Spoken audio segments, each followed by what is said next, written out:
Thank you for joining me today. My name is Patrick Halstead. I led development for the first version of InfoPath at Microsoft.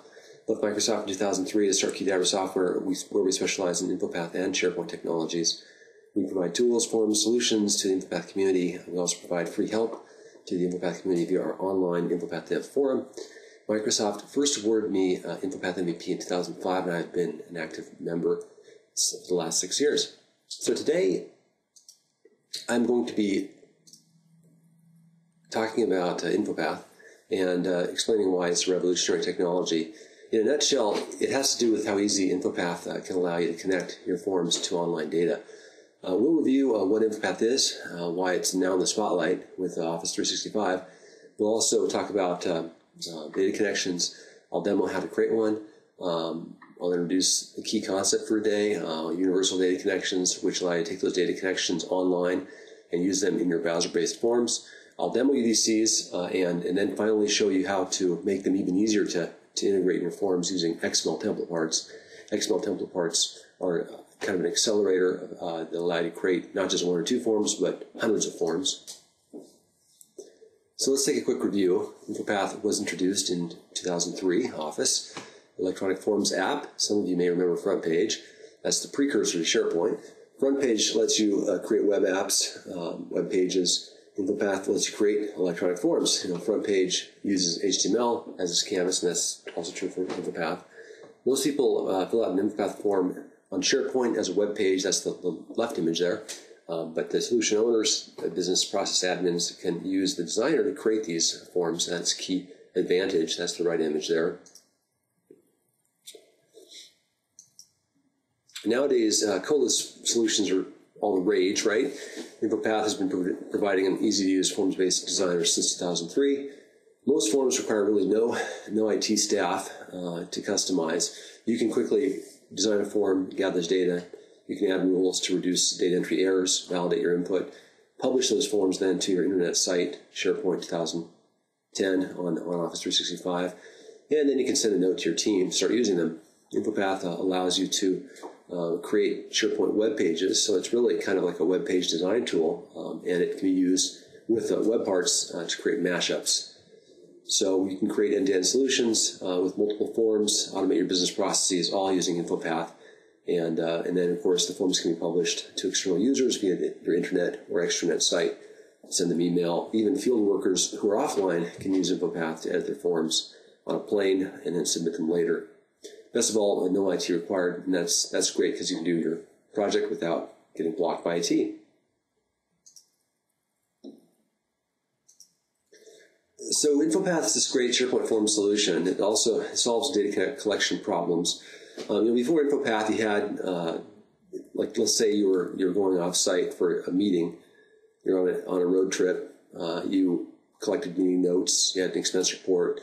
You might have had a travel request form at the beginning of the travel, or before it was planned, and it was all unstructured. It was very hard to aggregate this data. You sent email, you had the Word document, whatever. You had your Excel expense report. Very hard to extract data from that into a report and disseminate it to your line of business applications in the cloud.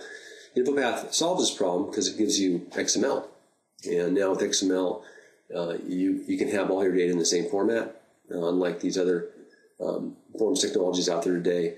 There's no custom coding required to use this XML feature. It just works out of the box. So you can take your XML data and integrate them with your online CRM or ERP systems without having to write code. That's key. InfoPath can be used in lots of settings, small teams to enterprise-wide applications.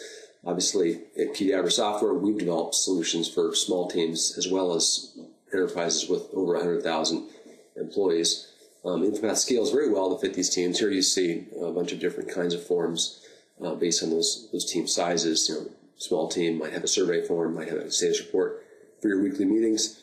If you're an enterprise team, you're going to have a company-wide, corporate-wide performance review solution, things like that. Most of all, InfoPath really is this data bridge to your online data. It's got native support for XML and easy-to-use UI, so it's easy to create these forms for your business process. InfoPath is the custom app that you can use to design your own forms. Because InfoPath adapts easily to these business processes, it really paves this last mile to the proverbial data collection doorstep of your business applications. It's a standard application in Office Pro, on Office 365 as well, E3. You don't need a developer to create these forms, and the output from the forms can be reused in your online business processes and your backend servers. And let's take a closer look. So InfoPath lets you easily pull data from your online site, database, web service, whatever. That's great because now you can pre-populate data. You can add data lookup options to your forms. The lookup options reduce the time it takes for end users to fill out the form. And after the form is filled out, InfoPath gives you lots of ways to submit it. You can go through email.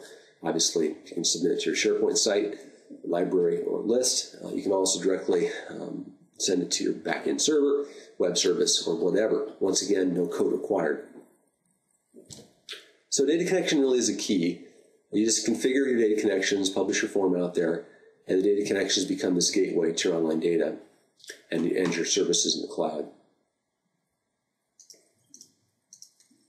Okay, I'm going to demo how easy it is to create a data connection to pull online data into your InfoPath form. And the scenario we've got is Contoso University, and you are the registrar at Contoso University. And now Contoso has several colleges, each devoted to delivering a vast array of courses. Last year, the entire university started using SharePoint Site Online to improve communication and collaboration between faculty and students. And this year, the dean wants you to create a class scheduler form for the incoming students. The form is going to allow those students to quickly put together a class schedule for their upcoming semester. You've got a list of colleges, a list of departments for those colleges, and the courses being offered. You've heard InfoPath is a great forms designer and can make your job easier by allowing pre-population of data. Your students can quickly fill out the form. Now, for the purpose of this demo, we're going to be using a config file to store our course data. And it's just, the config file is just an XML file, and it's got colleges on top, departments, and then followed by course details underneath those. Now, this config file is going to be stored on our SharePoint site in Office 365 online here. You can see I've created a document library called config, and I've uploaded the config XML file. And we're going to just copy a shortcut to that file and then move to our InfoPath form. And here you can see I've spent a few minutes creating a simple layout for my class scheduling form. You know, it's all described in the documentation, but I've quickly created this layout literally 2 or 3 minutes ago. Got the data source here. I've got a college, a department, and course. You can see that InfoPath has a tab on top called Data, and underneath that is Data Connection. And that's where we're going to go to add our data connection. It's going to be received data, and you can see there's lots of different data connections that InfoPath supports. Obviously, web services that we're going to talk about in subsequent modules, SharePoint list or library. But for this demo, we're just going to do the XML document, make it simple. Just going to paste in our link there to that XML document, click Next, and wait while we download the information. Okay, and we're going to choose to access the data from the location, and that's important because we don't want to republish our form every time the data changes. If we go up there and upload a new course data file, we don't want to have to republish our form, and so that's why we want to access the data from the specified location. We're just going to choose the defaults here, and that's how easy it is. I've just created a data connection to that online data. Now I'm going to hook up the form to pull data into it from that location, from that file. So the first drop-down I have here is for college. I'm just going to go into the properties for the drop-down, and I'm going to specify that it pulls the data, the choices from that external data. Now it defaults to config, that's all I've got for now, and I'm just going to drill down in that secondary data source. You can see that it's got a different colored background, an orange background. That tells you that it's the secondary data source, not the main data source. And here I'm going to be selecting college, and for the college, I've got a value, which is the ID, and I've got a friendly name, which is just the name there. Okay, just done that. Now, we'll do the same thing for department. And here, it's slightly different because what we want to do is we want to filter the department based on the college. So we add a filter, and I'm just going to say college ID is equal to the college ID that we selected that was pulled into the main data source. We got to switch to main, select that college, and that's that. Okay, then finally we'll add, we've got to make sure we have the ID and the friendly name for the department. And then finally what we'll do is we'll add the same lookup for our course. And this one is going to filter based on the department. So you click on filter, and then here department ID is equal to, and we'll select the department ID from our main data source. And that's that. Okay, once again, we need to make sure that we correctly use the ID and the friendly name. Okay, that's how easy it is. Let's take a quick look at how this shows up in the preview. And you'll see here there's a warning because we're accessing data. We're running the form locally, but we're accessing data on the web. When you publish, after you publish the form, you don't see this warning.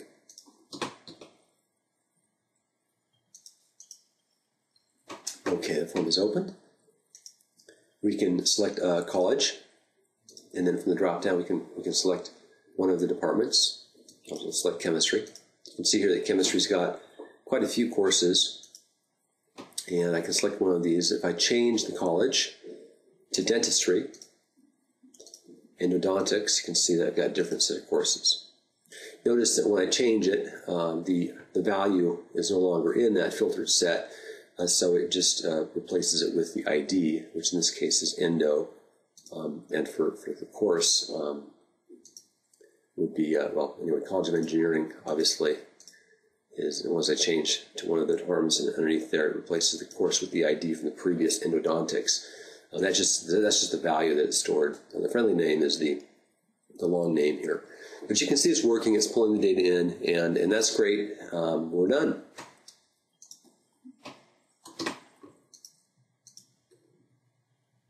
Okay, now let's take a look at how we can take that data connection and turn it into a universal data connection, which is the next level. InfoPath provides the support for universal data connections, or just UDCs, and they're not the same as Office data connections. They're used by Excel, for example. UDC is an XML config file stored outside of InfoPath, and that's great because it means that you don't have to republish your form when the data connection changes, and that's the key benefit here. So we're going to store those data connections in a separate location, and that's going to be our data connection library on our Office 365 site. So just a quick recap here. Because UDCs are stored outside of your main form template, you can change them without republishing the form. That's the key thing, saves you time. But also, it allows you to reuse the data connections among all your form templates. Your designers don't need to know how to configure the data connection. They can just go out to your data connection library and reuse what's already been published for them. And that's a great time saver. Also, and this is important, that you need to use UDCs if you're using browser-based forms, and most of you will be using browser-based forms because there's an authentication, there's a double hop scenario when you're dealing with a browser-based form. So you'll just want to make sure you use UDCs, and that's why we're going to present them. UDCs are kind of a key technology with InfoPath and data connections. So let's take a quick look at how we can convert our data connection into that universal data connection, UDC. And first off, we want to go to our SharePoint site. And you can see here I've already got a data connection library created, but suppose you don't, then you just go to Site Action. What is it? It's more options, and then you can create a data connection library here, and it is one of the options down here. If you just scroll down, you'll see data connection library. That's what you want, and type in a name and click create. But since I've already got mine, I'm just going to close that out. I've got my data connection library here, and that data connection library is just my Office 365 site, and I'm going to just copy the URL for it and go back to InfoPath. Now in my InfoPath form, I've got my data connection, and if I go to the data connection dialog, you can see that I've got this option to convert to a connection file. That's all you need to do to create that UDC. You just need to paste in the site of your data connection library, give it a name. In this case, it's going to be config. And then notice you've got two options. You've got relative and just centrally managed. If you've got a InfoPath form that you're publishing as a content type and you want to use it across your entire farm, your entire library, your entire site, then you'll want to choose that second option. You'll need to be an admin to do that. But for this demo, we're just going to choose the first option, the default relative.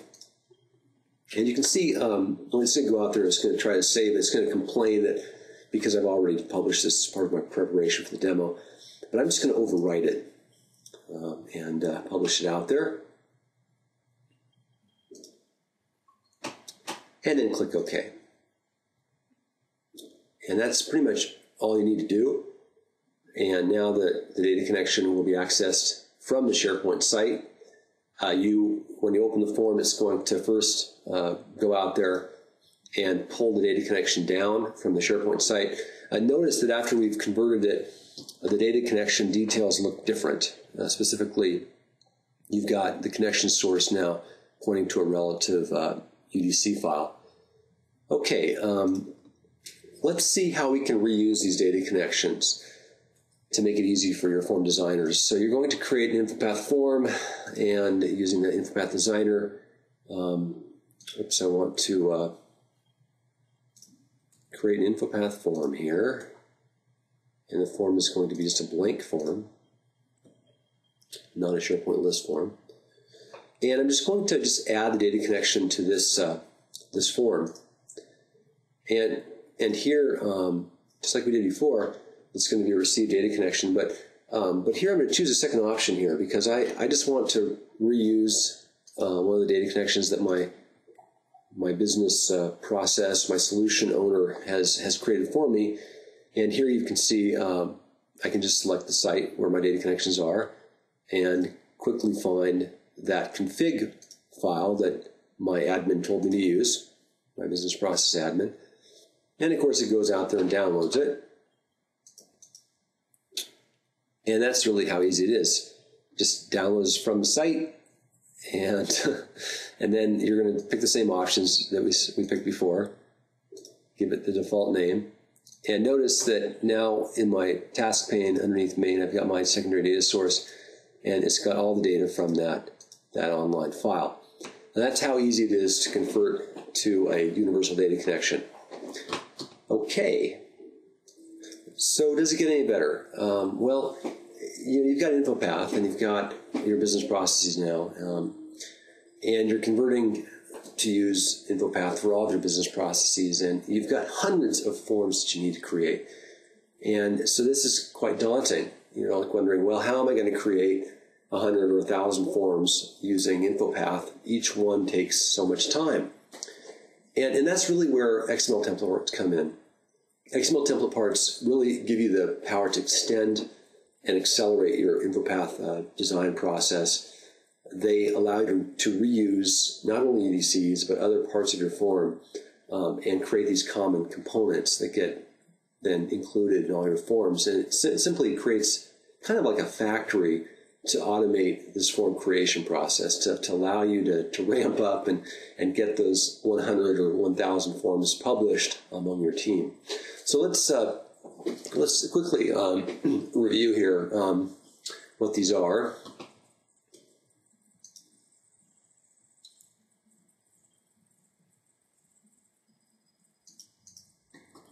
XML template parts were added to InfoPath in 2007, and they get saved out as an XTP file or as an XTP2 file for 2010. And then what happens is you add them to your designer as custom control, and once you've got them as a control, you can simply drag and drop them from the controls task pane into your form to reuse them and really accelerate your development. That's really the main benefit. XTPs, XML template parts save you time, and instead of having to recreate your company logo or your footer, those are common sections that you're going to want to make into XTPs, or sections where you're doing a lookup. In our case, class scheduler, we want to convert that section to look up the data into an XTP here in a moment. But this really gives you that wow factor. You can just quickly drag and drop these XTPs into your form to create a form, saving your form designers a tremendous amount of time and allowing you to take those common components and reuse them over and over again, so that your forms are consistent both in their data source but also with the data connections you're using and the look and feel. Because the XTPs allow you to copy not only the data source, the fields that you define, but also data connections, rules, and the view controls. They save you a lot of time, and it's the main expedient for creating large form libraries, large libraries of form templates. Let's quickly see how we can take an XTP, or create an XTP, and I don't know if you were paying attention earlier, but I suppose you were. You might have seen that this form designer that I was using to create my class scheduler actually has template part design in the title here. And lo and behold, I am actually creating an XTP here, and that allows me to save it out as an XTP2 file. Okay, I've done that already. I'm just going to save that out. Now I can quickly add this to a new form. So let's just create a new form here in the designer. We're going to just create another blank browser-based form, and we're going to quickly add that XTP to it. So how do we do that? Well, underneath controls here on top, I need to expand this and have an option to add or remove a custom control.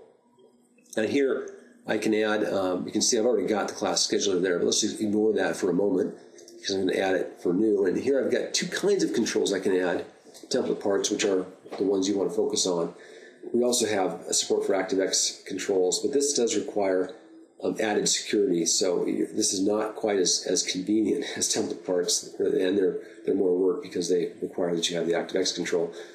Template parts, you just reuse them from your InfoPath forms, right? No code required. So let's quickly add one, and we just need to browse to that location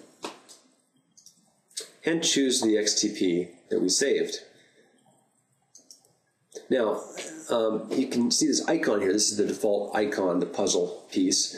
You can change this icon for your XTP, and the way you do that is by going into the file properties for the XTP, and there's a location there where you can change it. That's in the documentation. So now that I've got it, I'm just going to go to my, scroll down to where it's been added down at the bottom here. I'm going to drag it and drop it into my form. And voila, I've got my class scheduler. I've just quickly created my form. It's that easy. And now I can, let me just delete this section on top here, and we will preview our form. And it's going to, of course, pull the UDC down from the SharePoint site, and then it's going to pull the online data down. And any moment now, we should be able to get here comes the online data. So we've got first, of course, it went out there, it got the UDC file, and then second, it gets the config XML data, and now we've got our form. It looks exactly like it did before. So very quick to create this form because we had the XTP to reuse.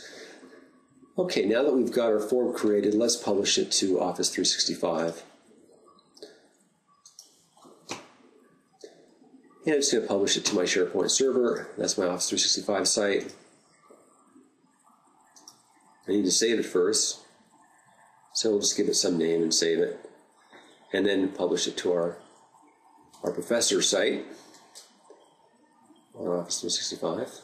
Or this will be your site, whatever it is. And it's just going to be a form library. We'll enable it to be filled out in the browser. I'll create a new form library. We'll call it Class Scheduler.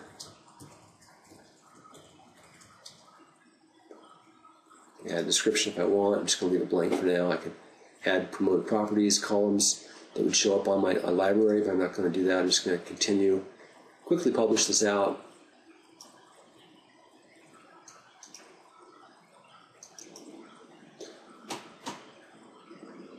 And you can see here that it's going to connect form services. It publishes it out. It gives us the location it published it to, and it gives us also a link to open the form in the browser. I'm going to open the form library, And then I'm going to open the form from here by clicking the Add Document. And because we have used the browser-based options, we should see the site render here now in the browser.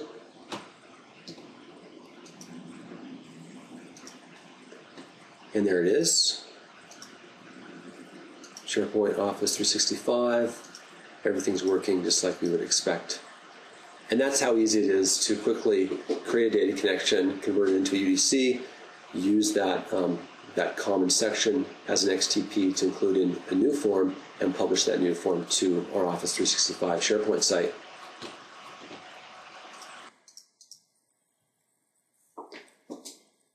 Okay, to summarize, InfoPath allows you to quickly create forms that collect data. You can publish these forms to your SharePoint site on Office 365. The forms can be used to collect data for any business process.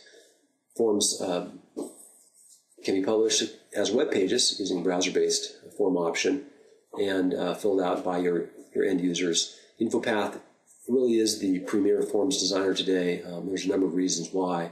Number one, it supports industry standard XML format, which means that data collected can easily be integrated with your online services, your backend database processes, whatever it may be. Number two, InfoPath uses that standard Office SharePoint UI. People are very familiar with that UI. And number three, InfoPath data connections really allow you to create these bridges, collecting data from your desktops and using it, repurposing it on the internet. Data connections are key. You can use your data connections to quickly access data, pre-populating dropdowns, and reducing the time it takes your users to fill out the form. Data connections also can be used to submit data. We'll talk more about that in a future module. No custom code or IT config is required, and that's really one of the main benefits, is that you can do all this out of the box. Universal data connections allow you to simplify those data connections further. You can create a library, store all of your data connections in that library, and then your form designers can reuse those without having to configure the data connections. Finally, XML template parts allow you to really take that form development process up another level, so you can create not just 10 or 20 forms, but 100 or even 1,000. And XML template parts then give you this kind of common components that allow you to create this kind of form designed factory.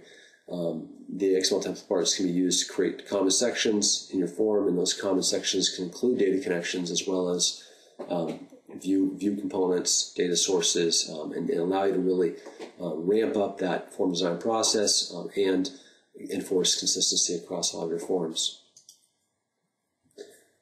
That concludes part one of our four-part series. This presentation I've shown how to create an InfoPath form that uses a data connection. I've actually converted that data connection into a universal data connection and show you how to integrate that with a new form to create data connections. I've also then turned that form into an XML template part that we were able to reuse very quickly in a new form. For further learning, you can go to these resources, and this slide is included in your online content. This is Patrick Halstead at Cadabra Software. Thank you very much for joining me today.